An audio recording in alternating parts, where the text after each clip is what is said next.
So, Mr. Chris, what do you know of this new concept that's actually an old concept? Which, Apparently. What do you know of the mysteries of Celtic paganism, Mr. Chris? You're not knowledgeable about all sorts of things old-fashioned, ancient even. So you yes, tell me, what is Celtic paganism? you mean other than being? Oh no, I won't say that. The it's a tricky one. I think we've talked a bit about it on what's it called?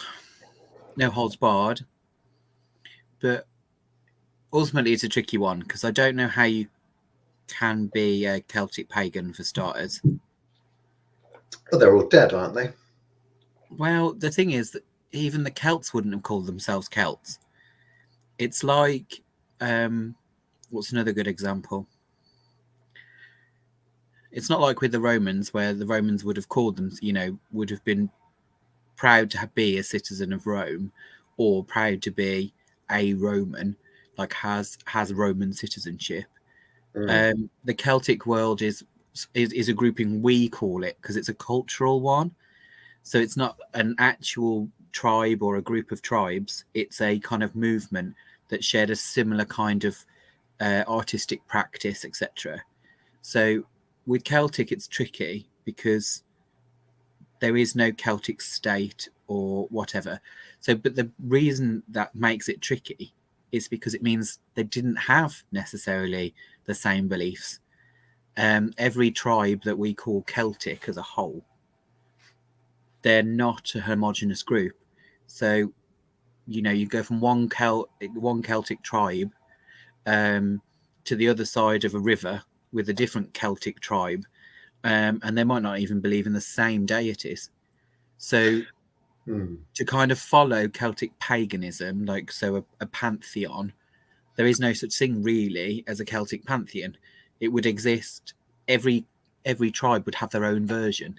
So, which happens in a lot of kind of like, the Vikings is another example of it. Interestingly enough, which is we call them the Vikings, but there wasn't any Vikings.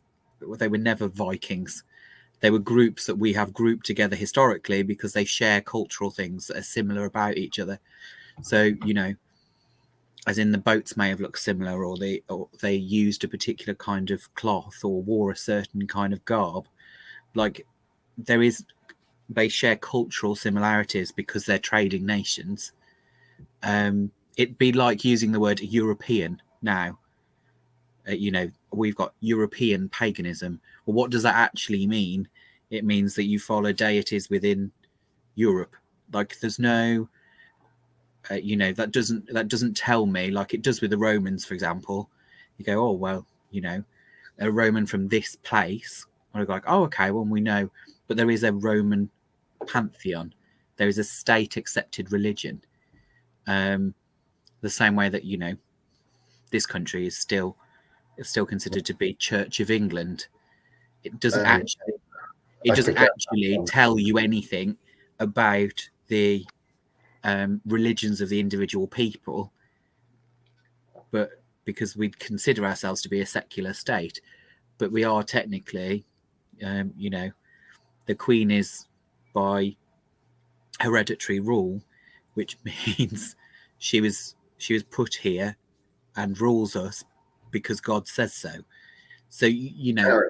That Yahweh has gone and bloody said, at the time is his fault. "Oi, Liz, you is going to be a queen."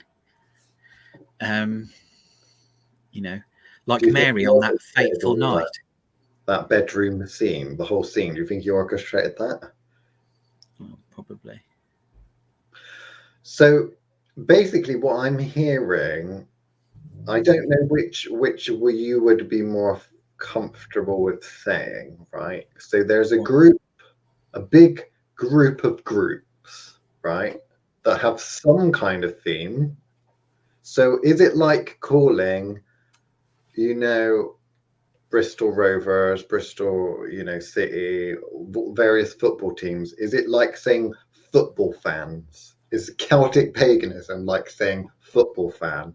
Or is it worse than that? Is it like saying sports fan?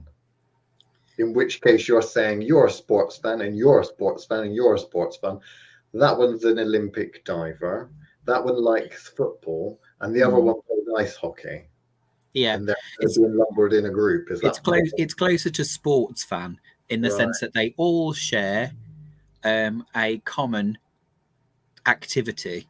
The activity is non-specific because it's different to all of them. If you were to say football fan, in a locker room at some point. So, but yeah, a football fan would be too specific because that would say they all like a particular sport. Whereas no, it would be closer to saying all these people here like sports, and then trying to define them by saying, well, that's a sports fan, like that is all you are. But yeah, so it's tricky because they've got to accept, you've got to accept in the first instance that this is reconstructionism. So this is reconstructing a belief that, particularly with these, everything we know about the Celts pretty much was written by Caesar. So not even like across the board, different Roman sources.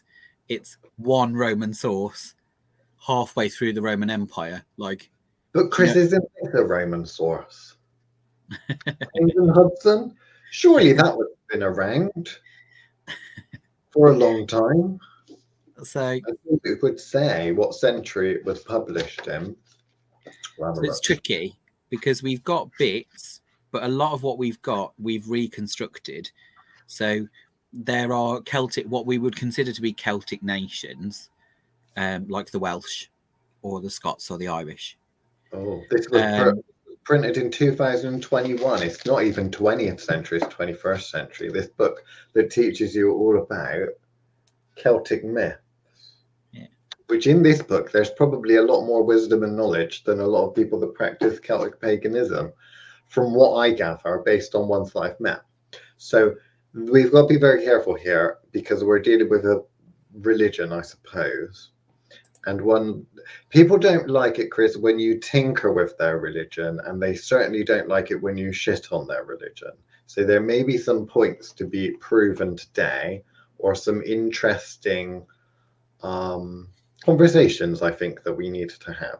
First thing, from my understanding, is that when someone uses the term Celtic paganism, if they were to introduce themselves as a Celtic pagan, what they're trying to do is they're doing that thing that we're really big fans of, I think, here in the 21st century, which is categories, lovely common categories. Now, there's a big movement with certain people about don't categorize me, I'm an individual. And then there's also a big movement of please define me by my characterization, but don't. So like with the alphabet people, like it's all about I am an individual, I'm special, but you need to call me this, and I am this, and I belong to this group, which is an umbrella term from this LGBT EBGB group, which I don't quite fully understand. This, I'm quite old-fashioned, right? So from my understanding, if someone's to say that they are practicing Celtic pagan or they are believing Celtic paganism or something like that, my understanding is that they're trying to assist the person they're talking to in understanding, a very simple way, roughly a little bit about what their belief system might be. Do you say that's fair, or do you think that's slightly different? It's fair, but the problem is it doesn't. So yes, the tricky thing about it is because there is no Celtic pantheon. Saying I'm a Celtic a Celtic pagan, doesn't actually tell me anything about your practice, because, well, what group of deities is that? Do you just mean that you're, because this is how lucid it can go, does that mean that you are just a nature spirits kind of person? Do you even believe in deity? Because you can't even, you can't even take the word pagan, which is where I struggle. You can't even take the word pagan to mean polytheist, because there are people that call themselves atheist pagans. Well, how can you believe in multiple deities? And because that's what's normally described as, pagan is the other to Christianity and other Atheistics. the Yahweh folk. So you're saying I'm not It all Yahweh steps folk. back to the same cretin at the end of the title. Do you get what I mean? Like, so when people say when they say pagan, they mean I'm not a monotheist for most people. I struggle with it because I don't like the word pagan in general. We use it in a completely different context, and it makes no sense to me. That is truly what's meant by old-fashioned, Liam, not keeping up with the times and listening to what people actually call themselves, which is what you just described. Okay. But there is that.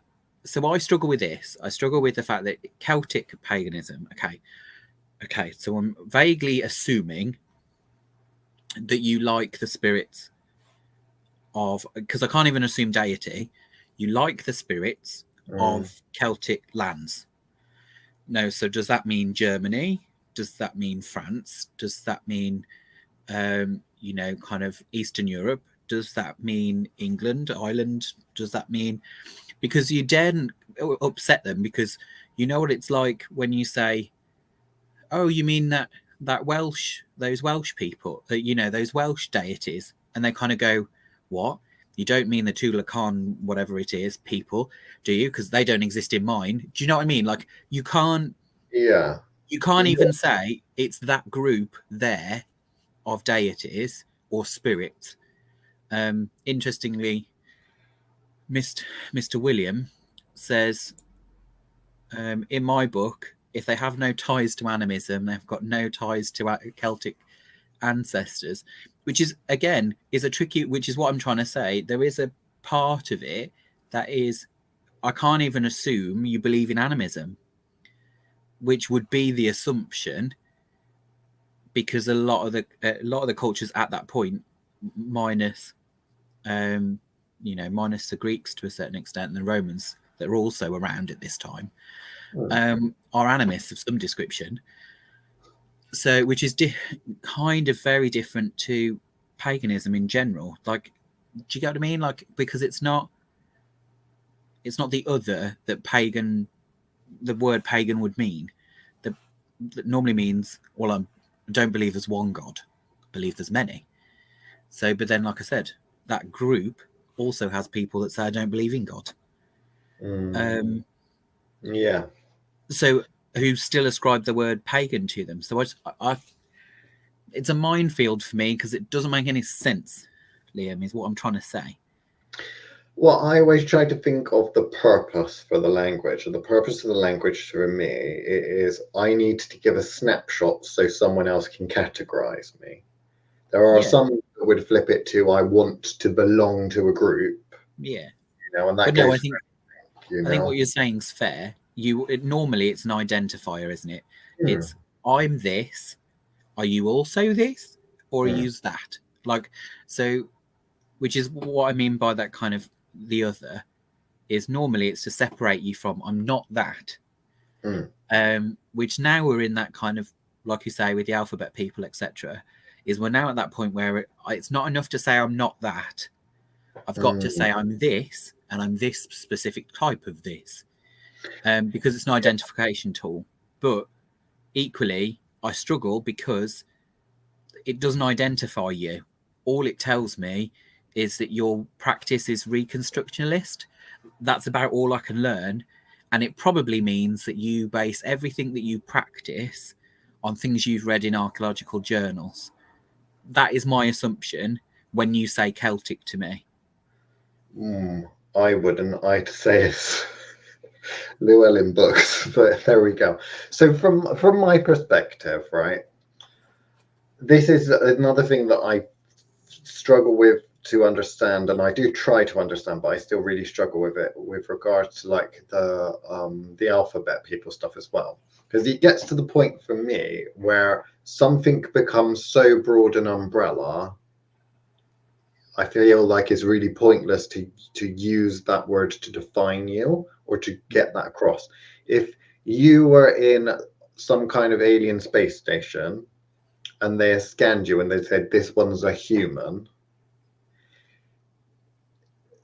if you've got lots of other species and stuff like that, like on a Star Trek or Star Wars or something like that, then it might give information. It might be very generic to say you're a human, but at the same time, like, there's probably some basic profile there they can attribute. I mean, it's not like you're made from some kind of jelly substance, is it? You know? So I kind of understand that. But for me, a human talking to other humans, what I'm finding now is that something that I've always personally believed in is that everyone's an individual. So you can invest a considerable amount of time and try to get to know someone. Will you ever get to know them fully? Probably not. But the more time you invest with them, the more open they are and you are, the more you will get to know them over time. But within culture and within interacting with each other, we try to skip the process. We try to give kind of almost like zip files. You just unzip it, unlock it. Here's a bunch of package of information. If I was to say, when we were talking about religious beliefs, for example, to someone, if I was to say I'm a Christian, I might not say what type of Christian I am, but the very mention that I identify and talk about being a Christian, Christianity, there are some stereotypes that are there, some things that you can pick up on. Oh, he probably follows Jesus or something like that. He probably prays. He probably does this. Probably. Doesn't know necessarily 100%, but roughly this whole Jesus Christian thing is such a famous thing at some point. People automatically can fill in some gaps and think, oh, I kind of have met people like that before. I know roughly, you know. Same with other things, you know. But with something like trying to identify yourself by trying to be super, I think, specific without being specific at all, that is where things go really far down. So with the whole LGBT, BGB alphabet stuff, it's like they always add more and more letters because they're always like, well, here's a big bunch of people. There's lots of gay people. There's lots of lesbian people. There's a couple of asexual people, and there's a couple of these types of people, and then there's a couple of these types of people. And they get smaller and smaller and smaller and smaller and smaller groups. But each smaller and smaller group wants a letter added. They want their own word. Where do you draw the line, though, between I'm an individual and here's a group of people? To me, it makes little sense unless there's like very specific context given. Can I please have the people that can swim over there and the people that if we threw them in the pool on their own, they would drown? Please go over there. Yeah, that makes sense to me to distinguish. Could potentially save someone's life making that distinction. When it comes to religion, what sort of religion are you? What do you practice? What's your magical practice? Blah blah blah. What do you believe in? What do you believe in? Oh, I believe in all sorts of shit. You know, I'll narrow it down. I'm a Celtic pagan. What the fuck does that mean? It's too, for me, it's far too generic. And the more specific I think people try to get when they say, I'm a Celtic pagan. Oh, what does that mean? Well, it means that I am part of an earth-centered religion and I do all things for the greater good. And this, oh, this is a bunch of stuff that's getting added in that has little historical context, and the words that you're kind of mixing in here kind of means like you'd have never got that. I believe in a Mother Nature, worshiping Mother Nature, putting things in a tree that aren't biodegradable. You know, I could say I'm a pagan and do those things, but at the same time, other pagans would be very upset with that and would say that that's not paganism. It's this idea of trying to shortcut getting to know someone's beliefs. And you do a bad job. Whenever you try to make a shortcut, you do a bad job. But there are some shortcuts that are so bad they should not be used. Personally, from what I'm understanding, the term Celtic paganism is bad enough. I can possibly let that slide sometimes, but Celtic paganism, because I've never ever met a Celtic pagan that is either Celtic or really when they talk about their beliefs, you would say that is what all pagans believe. You know, and if you're not saying this is what the majority of this umbrella believe, it's kind of like, well, you're an individual. Here's an umbrella term for individuals. It's called individual, right? But this is why I struggle with pagan generally, is because there is no structured religion and it's a catch-all phrase. Yeah. I can just about accept what it is, Yeah. which normally means I accept that you are not. Essentially, what it tells me is I don't follow an Abrahamic tradition, is what you're basically telling me, and that's as much information as I get. But that's useful to a certain extent. When you start to then add these other ones, like there are other ones, like it's not just the Celtic one, there are other ones like eclectic. What's an eclectic pagan? Yeah. Like you collect deities from different pantheons and smush them together, or do you know what I mean? Like, or you know, green witchcraft is another one that really I struggle with. Is actually, what does that actually mean? Because does that mean you only do the spells Wicked Witch of the West does? Like, do you know what I mean? Like, what does that actually mean? Like, you assume it means some kind of garden witchery, or that you're an eco warrior. You're the sort of person that ties themselves to trucks that are trying to rip up trees. Like, do you know what I mean? Like, does that mean hippie? Does green witch mean I'm a hippie? Like, but I'm a specific green kind of hippie as opposed to a yellow hippie. Like, I struggle with these catch-all phrases that are used to try and give you information, but don't give me any information. Adele's just jumped on and said, you can't have labels without exclusion, but exclusion has a negative connotation lately. Apparently it does, so and yet we're human. We're very tribal creatures, us humans. We need an in-group and an out-group. Yeah. And if you don't believe in that statement, you're in the out-group. What's this one? There's an attempt at authenticity, so much practice, and in Celtic, very particularly, that only wants to go back so far. So the generic terms are the things that I have a problem with, because I find that there are probably better terms. And I find that the terms that are used come with a lot of negative connotations and baggage. And it boggles my mind why someone would want to use that, right? So if essentially we can't, what does a pagan believe? Well, if I said pagan, you'd have to go by a stereotype of a pagan. What would you get? You'd get online dresses up like Gandalf, probably worships nature of some description, that kind of thing. It's like, well, that's not a stereotype I would want. That's not a stereotype that a lot of people that I think would possibly fall into from an intellectual perspective, the pagan bracket would want to be stereotyped as. Celtic, okay, what am I going to stereotype myself as Celtic? Well, what is that? I'm descended from a bunch of people that used to move around a lot in that kind of part of the world. What does that say? What does that actually fucking say? I'll tell you what it says. From my understanding of what someone says when they're a Celtic pagan, is what they want to say is they want to say, I'm trying to take a book like this, all these mysteries and secrets and religions that got wiped out or hidden by these nasty, naughty Abrahamic religions. I'm going to try and recreate that. I'm going to try and do my own thing, and I'm going to recreate that.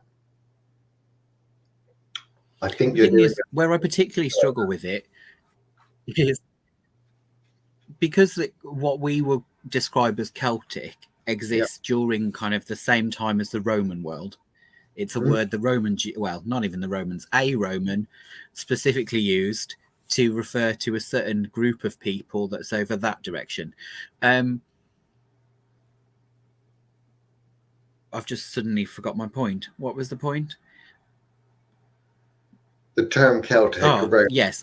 The great thing about and what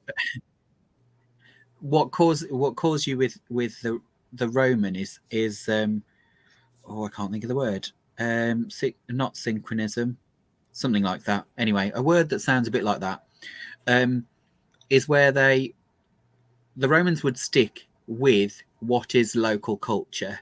and they would amalgamate. So, you know, like Bath, for example, in the UK, you had Minerva Sulis.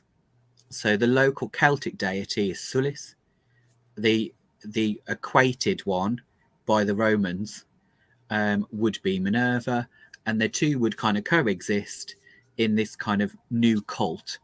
And that's kind of what you'd have. These kind of, so you'd have these amalgamations happening that are supposed to be synchronous, and that would allow you to kind of still practice what you practice, but with a bit more Romanesque going on for that. Like, so because people would move around a lot, and you know, it didn't water down the Roman identity, it introduced the Roman identity with still having whatever the local cultures was at that time. So if you're going to go to something at the roots of the area that you're in, then surely you would start with learning about these kind of synchronisms, pairs of deities that would allow you to kind of then kind of branch out from that. But the problem is, because Celtic, what they describe as Celtic, is a non-written language.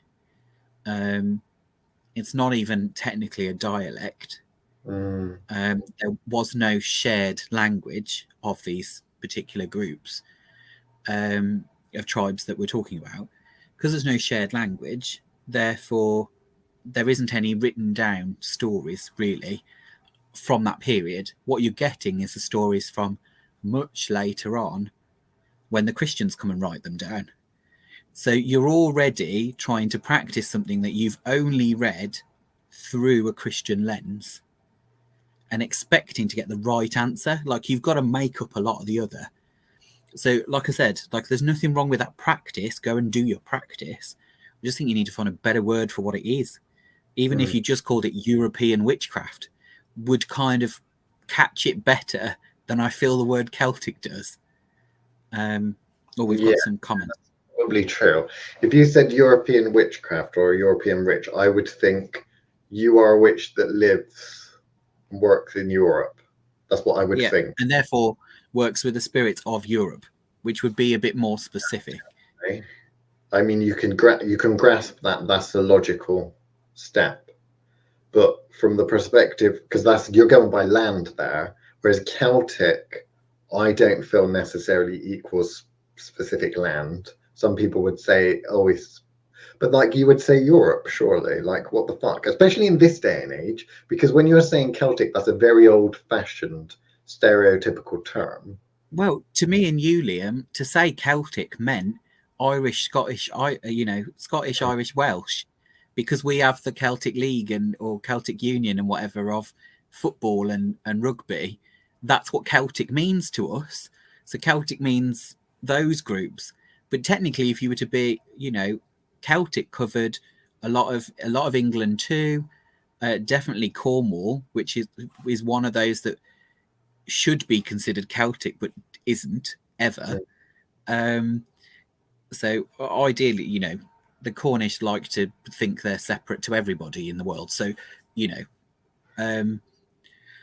it's tricky to try and get them to include themselves in another group. But you could say the north. You could say the north of France, to a certain extent, was still kind of Britain at one point, especially when this was going on. So you kind of like, where does Celt start and finish? But anyway, comments for you to mull over as well, Liam. So Anchor says, isn't the addition of Celtic often a reference to heritage European settler ancestors? To me, as a European, it seems to be a trend that's come from the US mostly. And for many US people, it ain't exactly difficult to have Celtic or Western European or Scandinavian DNA, or all three. But they try and emphasize as heritage. Yeah, I think that's what we're trying to say as well, which is it's kind of trying to be vaguely specific. And yes, I just used an oxymoron, but we are talking about moronic people. It's, this idea of that Celtic somehow separates you somehow. It's really weird. Michelle American, says, like, it just fucking annoys me. It comes up so frequently with American people, and I really don't get what they American people seem to, like, you watch television and stuff like that, it's always American people chanting USA, USA. You meet an American person and all they can go on about is how they're Irish, or, oh, I'm half Italian. It's like, you're half Italian. Where were you born? You were born in the USA. Have you been to Italy? You haven't been to Italy. No, but my grandmother's from Italy. It's like, your yeah, grandmother is Italian and she went over on a boat to the US and now you all live in the US. It's like, it's just weird because everyone has, to a certain extent, family and such that move about. But with America, I find it so strange that I know it doesn't have a huge amount of history for a lot of Americans, Native Americans maybe, but not a lot of Americans. So, I just don't understand the obsession, Chris, with, I'm American, USA, USA, but I come from here and I'm a part of that and I'm a yeah. part of But it. you've also got to remember, Liam, we I don't we get it. only see USA as foreigners Yeah, receiving foreign report. Like, so a lot Americans aren't going USA, but they are drilled. It is drilled into them. I had a really quite wonderful but also stressful drunken conversation with some international relief people when I went to my friend's wedding the other week, and they were all talking. It got quite stressful for the individuals there that were had spent a considerable amount of time in the US. They were right. Scottish, but had spent a lot of time in the US and got family in the US, and actually found it quite stressful trying to talk about it because this kind of concept of USA is something that is tried to force on all of them. So Mm. I'm just trying to be culturally appropriate there. I'm Um, culturally misappropriate, I know unappropriate. you are because you're a robot, Liam. But there is that. I think there is that kind of modern obsession, and I think that's what Michelle was trying to say earlier with this But you know authenticity thing. this thing with, like, the labels and the terms and stuff like that as well? Because I'm finding that this is something that's kind of tying together. So I'm thinking that there are a lot of people nowadays that have a sense that they need to belong to a culture or belong to a Yeah, group, and they're desperately searching that. Whereas before it was kind of obvious what group you belong to. Now it's kind of like people are trying desperately to find a group that actually forms their identity. It's like they can't be yeah. complete unless they find a group that they subscribe to, and then they come out with all That's these just terms. That's just the social media world, Liam. We're now, because of the post the internet, means that everyone is an individual, but they've still got to meet their tribal humanity requirement, which is I've got to be a complete individual, but I'm part of this. I've got to tell you all the groups I belong to. Hmm. That's the internet age that says my entire life is my profile, and we live by profiles now. This is what I look like on Facebook. This is what I Yeah. look like on Instagram, and they can be completely different people because the platform dictates that they are completely different people. But anyway, what was that? Michelle said, "What do you think of not relying on the past so much, but using it to access a more futuristic spirituality?"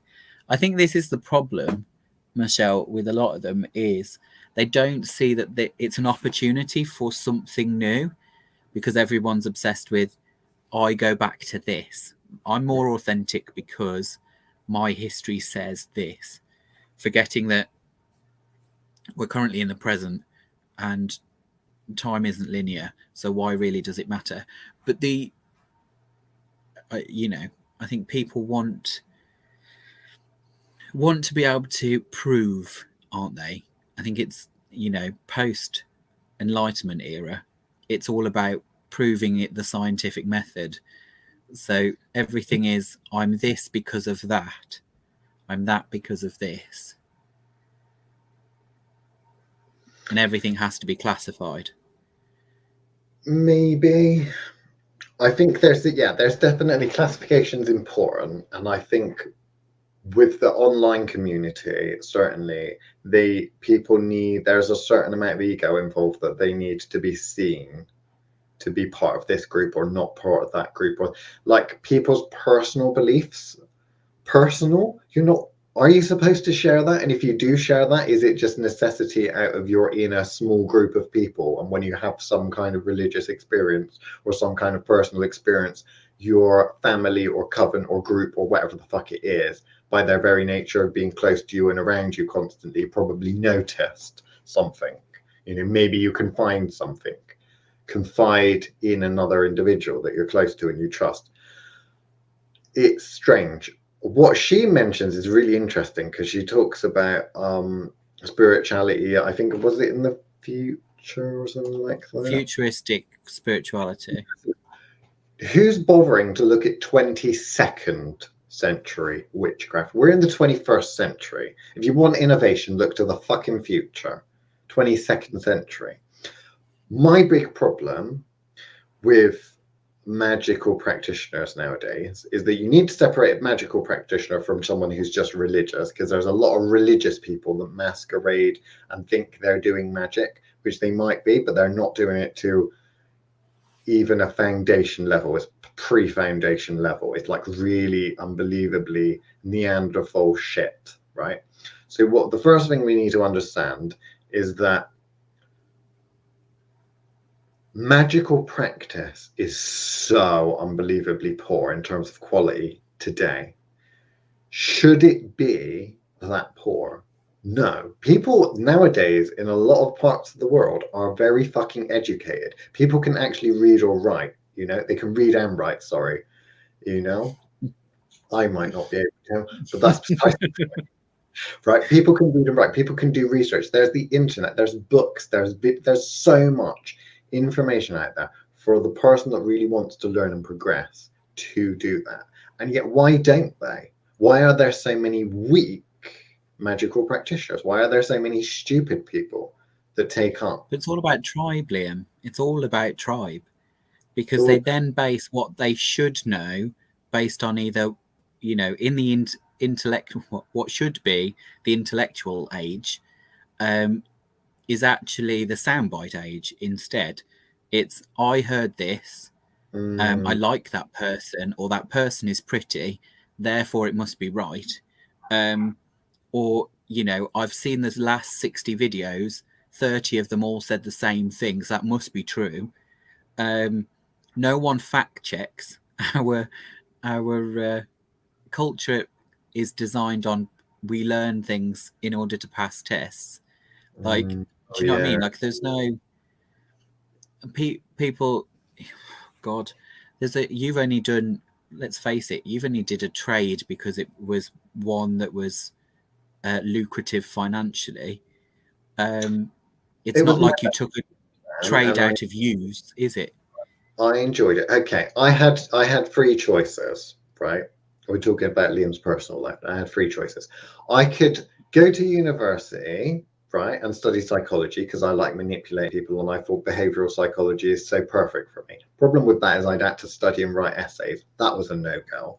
I could have gone on to do electrical engineering in a different perspective and built robots, because what I actually wanted to be was the head of robotics and cybernetics at Bristol University. That was my dream job if you were to ask me when I was in senior school, right? But again, that would have involved going to university, writing essays, regurgitating shit, which I just can't do. Or I thought, I kind of like electrical stuff, making robots, stuff like that. Why don't I do something that's a little bit more hands-on? So trade electrician for me was logical, because I was always told you can pick it up and you can put it down. Who knows an electrician that's poor? No one. Electricians aren't poor. You'll always be able to make money. Blah, blah, blah, blah, blah. So I thought, fuck it, I would do that. I will spend the 3 or 4 years it takes to qualify, get an apprenticeship and that, and I'll do that, and I can pick it up and put it down. Boy, was I wrong. But the logic was there. When I picked that as a career, the logic was there. I should have done a tarot reading, shouldn't I? But I didn't, Yeah, because I thought I you should knew have best. checked. Because I did this one thing that I do a lot, which is I trust other people that I think are smarter than me. And it turns out they really don't know what the fuck they're talking about. But let's move on. But that's exactly what I'm talking about, Liam, which is why you brought it, why I wanted you to bring it up, is exactly that. People do what the tribe say to do. Like for me, it was, you know, Chris is a smart one, he's going to be a doctor. It took a lot for me to break away from that and not go and be a doctor. Like to go a completely different path when all you've been told since you were little is you're going to do this thing, and everyone's really proud that you're going to do this thing that you don't plan on doing. Like, do you know what I mean? So you've got the same, that kind of cultural pressure that people have of, oh, have you seen that show last night? Oh, what do you think about that documentary? Because how our information is given to us, how we digest information is delivered to us in a very specific and very targeted way. You know, ever since the internet existed, so did the cookie. Look, do you know what I mean? Everything that we do, every click that is done, is designed in order to be used and profitable. So the more that the more that you click a certain thing, the more you will get of the certain thing. Now we're at the point where you've only got to think about that favorite thing, and it will appear on your internet banner at some point. So, but anyway, we'll jump through these. Miss Veronica says, as a half porridge wog, I'm not not fond of being lumped in with the Germans, French, or the Welsh Irish. However, my DNA describes me as Celtic.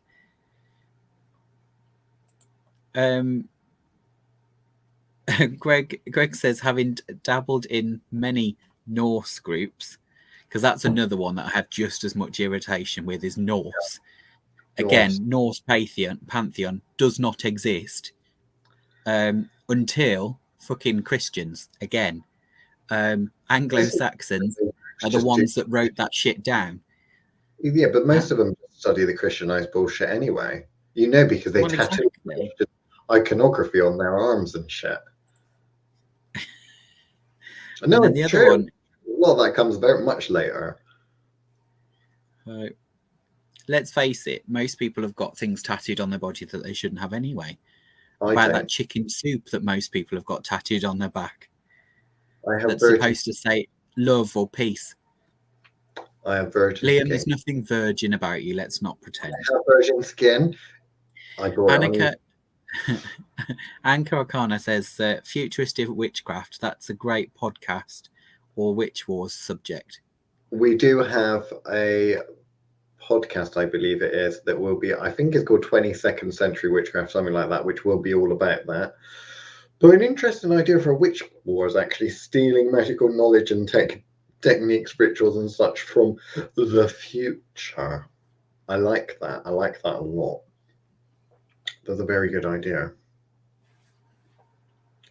I know we have set it as homework before, things like that for homework, where we've got people to have conversations with future selves in order to improve practice or change bad practice. Let's go 100 or 200 years in the future and see after they're dead, like what their descendants are up to. You know, be really interesting, won't it? So let's face it, we borrow from ourselves every now and again. We do. We always pay ourselves back, mainly with compliments.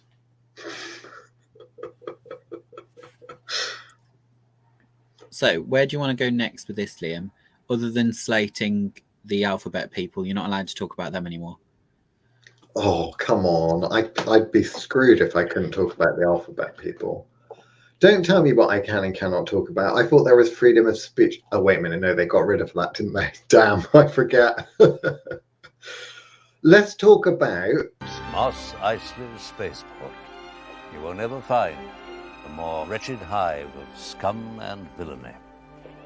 We must be cautious. Let's talk about community, society. Right? Oh, I thought you meant scum and villainy. I Not like to talk secret about that. or societies, but let's talk about cultural little groups. Self-identification is all the rage nowadays. They've invented a new type of noun called a pronoun. Is that right? Saying that right? It's not a new kind of noun, Liam. It's always been a thing. That's it. It's a linguistic thing. Pronoun is a linguistics thing. Yeah. I learned that there was a Coca-Cola colored one, which is like a kind of like chocolatey browny kind of color. That was the verb, right? They had nouns which were blue and they had adjectives which were yellow, right? I was on the red group, okay, and I managed to learn what a verb was because it's a doing word, right? Something you do, right? There's another type of verb which I was supposed to progress onto. Adverb, is that right? Adverb? An adverb, yeah. Not reverb. That's something to do with sound engineering, reverb. I know a little bit about that. Adverb. What's an adverb? I can't remember what an adverb is. Something, then an adverb must be something else. Anyway, there's adjectives and nouns. I don't know what the difference is. There are also these things called vowels and consonants that are very big on this show in the UK called Countdown. I don't know what the fuck that is. We used to have Countdown at school. In math, you do the numbers one. I couldn't fucking do that. I could barely read what the numbers meant with this little squiggles. And that one just because of Mr. Boothby's writing. That's because dyslexia and shit. But then this whole thing, why have they got to make English so fucking complicated? It's no wonder foreign people complain how complicated English is to learn. English isn't complicated.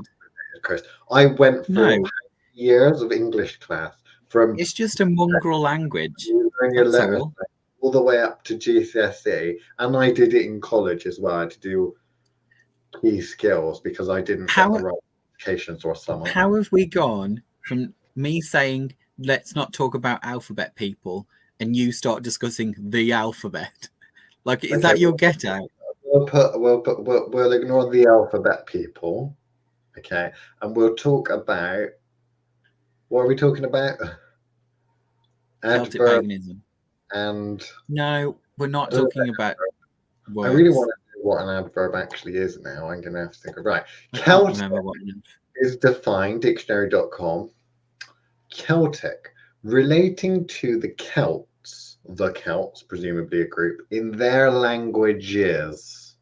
That's a plural, which means more than one, yeah? Which constitute a branch of the Indo-European family. Are we all family, Chris? Family? No. I don't really feel like a family sometimes, you know? It's like family's kind of immediate family. Yeah, but you don't like yours, Liam. That's probably why. I love my family, Chris. Okay. I love my family. What is that doesn't love? Mean you have to like them. The Matrix. Love is a word. Can you remember? That's so resonant. I love lots of my family. Doesn't mean I like any of them. Love is a word. I watched that scene from The Matrix. I can't remember which one it is. I think it might be the second one. Or here you go, Liam.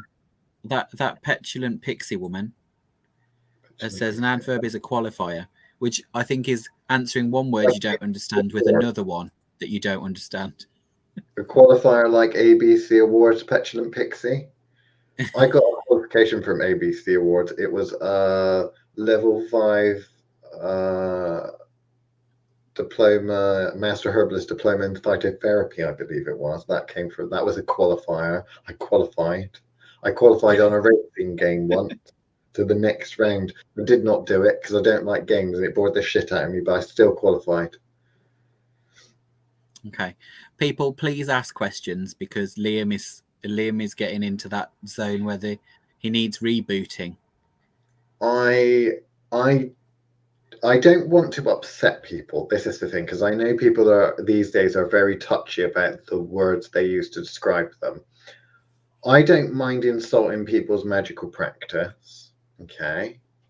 If I think that your religion's great, then I would probably be part of your religion. So I'm not religious. Therefore, I think pretty much all religion's bullshit. right? But when it comes to like the words that you're using, I really think people need to be more careful and really put some effort into thinking about whether those words actually are useful in any way, shape, or form. Because I think that if you were calling yourself a Celtic pagan because you have an interest in general paganism, the beliefs of paganism, but picking up a book or belonging to a group called Celtic paganism probably isn't going to teach you much at all, right? It's so bad. We had to review a really shit book lately. It's that kind of level. It's super, not even superficial. It's just plain fake. It's wrong, right? And I think that these terms and stuff like that, these terms that I think people nowadays are trying to use and put in blog posts and tags, hashtags, and that to make other people find their content, find them that resonate with them, and that I find it possibly more harmful, right? From in terms of a magical power perspective, I think if you joined the National Trust and wandered about National Trust houses and went to English Heritage and wandered around English Heritage sites, you'd probably bump into more actually magical people than you would on a pagan forum, right? Or getting a pagan book or something like that. Because I don't know. What am I trying to say, Chris? And what you're trying to say is there's probably three or 400 people on Witchcraft Live now. I can't think which one is which. So 300 or 400 people, but we hear from the same 30 every day. Like, was that what I was trying to say? Was I trying to call people out? I don't know. No, what I was trying to say was we use titles in order to attract other people that are hopefully of similar mind. What you get by using the word Celtic, you're not attracting people of similar mind, other than possibly other morons who haven't researched the words they're using to describe themselves. Now, this is where someone would jump up and down, because I'm quite happy to insult, even though Liam's trying to be good. The is the fact that actually, if you were to do the 20 years of research you think you try and tell us you've done, then you should know more. Watching 200 hours of documentaries on Netflix about those cultures is not enough to make you an expert on those cultures. Actual study needs to occur, and by that I mean original text. And even if you read original text, it doesn't mean you're going to actually learn anything about the culture that is there. You've got more chance of getting better at divination and scrying and build your psychic ability up and go and fucking look at it. Go and learn the culture itself from the culture itself, if you're really that eager to be authentic. Otherwise, just fucking do you. Stick with a word like witch or pagan and explain the rest by doing shit. I find people that feel the need to qualify by putting another word in front of witch are people that actually don't practice. So I don't find people who practice using any more than the word pagan or witch or a magician or whatever it is you call yourself. But ultimately, the ones that have to put words in front of that to qualify what kind of witchcraft they study don't actually do anything but study. But then maybe I'm being too harsh, but I'm generally in a bad mood for having to read a book that was really shit. That was about a half hour ago, wasn't it? So I'm still wound up about the fact that the level of content people are putting out there, that you feel the need to assign yourself with, align yourself with being that kind of pagan or that kind of witch, when actually the content they're putting out is fucking shit. So why are you so eager to pin yourself to someone else? But yes, anyway, I don't know who. Chris, you do you. Were you saying you do you earlier? Is that your way of going telling people to go fuck themselves? Well, obviously they can go fuck themselves. That'll probably make them happier. It would also probably be more useful than reading books by Llewellyn. You would probably learn more from an orgasm than you would from a book from Llewellyn. But what I was trying to say was do whatever your practice is. That's fine. Unless you have it, I love hearing about your practice, even if it's shit. But I already know your practice is shit. If you were coming up to me and telling me I'm a Celtic pagan, or any other word that goes in front of it, like a green witch, or what's the other latest ones that have come out? Eclectic witch. That one makes me howl, because that means, well, I had all these different plans, but I can't stick to one. So I'm already going to see you mixing your drinks at the bar and then waking up tomorrow with a banging headache. And I can see that happen just from the word eclectic. There you go. I ranted. Professor Finkel on YouTube. Yeah. I think he's I don't from know who Professor Finkel is. He's from the BM. I'm pretty sure that would be the head of Mesopotamian studies. Oh, okay. I think. I could be wrong though. His name rings a bell. I think, like you said about watching 200 odd hours of documentaries on things, to be honest with you, if they actually did that, they would probably learn a little bit about culture and stuff like that. Would they learn a little bit about magic? Probably not.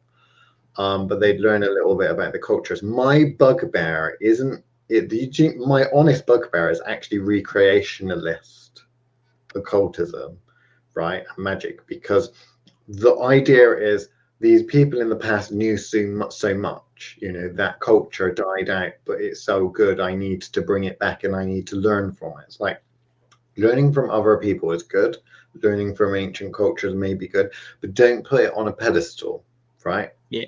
Trust me, I've had many a lives. It's pretty fucking good in this world at the moment, right? Life throughout history has been pretty fucking shit. And culture we have Google Translate now. Like that just blows my mind. I don't have to learn 40 languages anymore. Chris, toilet. More than one toilet in the house. More than one toilet per person. Toilet paper. Oh yes. Toilet paper. Wet what those flushable toilet paper. Oh yes. Something you said was useful halfway through that, and now all I can think about is flushable Andrex wipes. Recreationalist magical practice, I find little merit in. I find it more of a distraction because it's addiction. I'm addicted to finding more about that culture. I'm addicted to finding more about that culture. And you try and track down and understand the magical practices of said culture that you are not a part of. The bit for me, the thought I was trying to remember before flushable toilets, is that people in the past, one of the big things you need to remember, anyone that's doing reconstructional work, is they were always trying to get to the next best thing. So their practice was always evolving, always trying new things, and they were always looking at other people's cultures for inspiration in order to find something that someone else hadn't done. And this is my thing, like, you don't learn anything by repeating someone else's mistakes. Make your own. Like, you don't learn anything from copying Nicole's maths work who sat next to you. What you learn is how do you solve the maths equation. That's what you have to learn. And recreationalist magic a lot of the time doesn't teach that. When you read books on the subject, it also doesn't teach that, because it tells you things like representational magic, all of this kind of things. Like, I think I understand what all these guys in this tribe, how they managed to get it to do it. They just represented something. It doesn't teach you the science, occult science. It doesn't teach you that. It doesn't tell you the bits, the working bits, because they're always missing. All you can do is go through the motions and copy, but there's so much that's missing.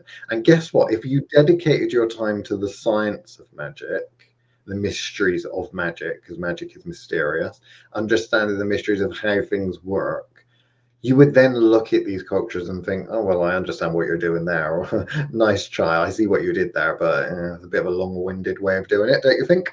You know, which is what people that we're mentoring, that we get to take them from the beginning stage of, oh, I just want to understand a little bit about this. I'm fascinated with that. And then they start to see it's a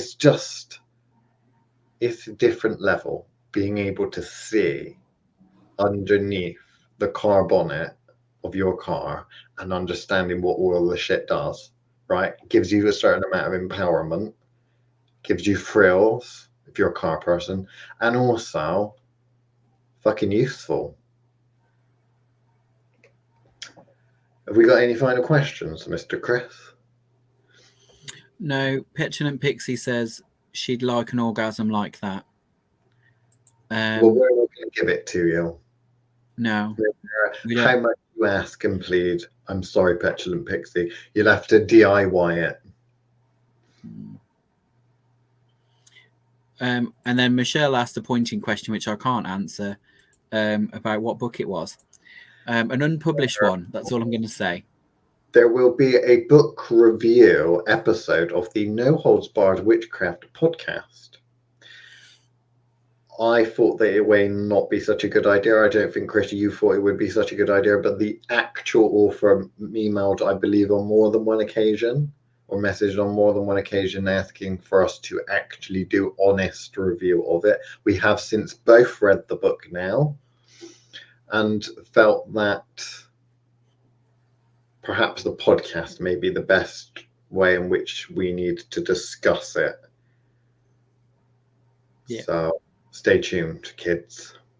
And I think that's it for this episode of the Fausty Witches. I don't think we've been too Fausty, although, Chris, I do believe you've kind of told people to go and fuck themselves. People expect me to tell them to go fuck themselves. That's do you what think they get off on it? You scolding them? That's what they pay for. That's what they pay for. I think people get off. For me to tell them to do it themselves. I've been told there are certain people that kind of like getting these, I don't know what they are, Liam whisperings or something like that, where they're like doing something and then apparently my voice enters their ear and says, don't do that, do this, you can fucking do it. What are you? Are you some sort of pussy? You know, that, fucking get on with it. It's like, I don't even like it when you do that to me. That's it anyway. Goodbye, everyone. Much love. Namaste. Isn't that what they say now? Is that what the new Namaste. Namaste. Namaste.